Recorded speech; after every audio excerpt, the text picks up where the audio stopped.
रेगिस्तान की तपती रेत पर नारादा लगातार चल रहे थे। उनके साथ थे स्वयं विष्णु। नारद जी के मन में एक ही सवाल घूम रहा था, प्रभु, आपकी माया आखिर क्या है? भगवान मुस्कुराए और बोले, नारद, आज तुम्हें मेरी माया का अनुभव होगा। दोनों आगे बढ़ते गए। तेज धूप, गर्म हवाएं और प्यास से नारद जी व्याकुल हो उठे। तभी उन्हें दूर एक नदी दिखाई दी। नारद जी जल्दी से पानी पीने नदी में उतर गए। जैसे ही उन्होंने पानी पिया, उनकी नजर एक बेहद सुंदर राजकुमारी पर पड़ी। उसकी सुंदरता देखकर नारद जी मंत्रमुग्ध हो गए।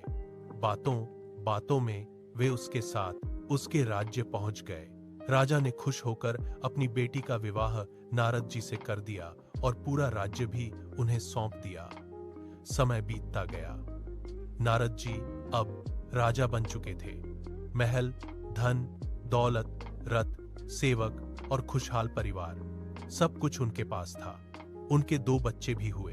धीरे धीरे नारद जी भूल गए कि वे कौन हैं और क्यों आए थे। फिर एक दिन भयंकर बारिश शुरू हुई। पूरा राज्य बाढ़ में डूबने लगा। लोग चीखने लगे। नारद जी अपनी पत्नी और बच्चों को नाव में लेकर भागने लगे।